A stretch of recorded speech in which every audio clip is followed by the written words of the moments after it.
Nawaambia kwamba wote ambao wanajali elimu hii ya Tanzania kuja kusoma hapa kwenye hichi kituo chetu ni kwa sababu tumejizatiti pakubwa kumwezesha mwanafunzi kufanya vizuri mitihani yake ya ndani, mitihani ambayo inatoka nje, mfano ya wilaya, joint, ya kanda, hali kadhalika na mtihani wa taifa ama wa kidato cha pili, wa kidato cha 4, wa kidato cha 6, lakini pia mtihani wa taifa wa darasa la 4 na darasa la 7. Kwa hiyo hizi siku chache ambazo tunaitafuta likizo ya mwezi Desemba, na tamani kuona kwamba wazazi wanatambua na wanaepuka utapeli ambao upo katika vituo vingine. Siwezi kuvitaja kwa majina, lakini ni kwamba kituo chetu kimekuwa kikipokea wanafunzi ambao wakifika wanaanza kusema walipotoka walikuwa wanafanyiwa ndivyo sivyo,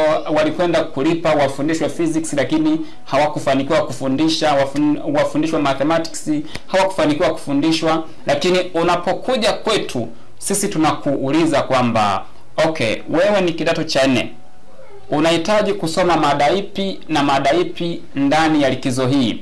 Wewe ni kidato cha 3, unatamani kusoma somo gani, mada zipi na kwa wakati gani? Tutakubaliana, tutapeana utaratibu wa namna za kuzisoma.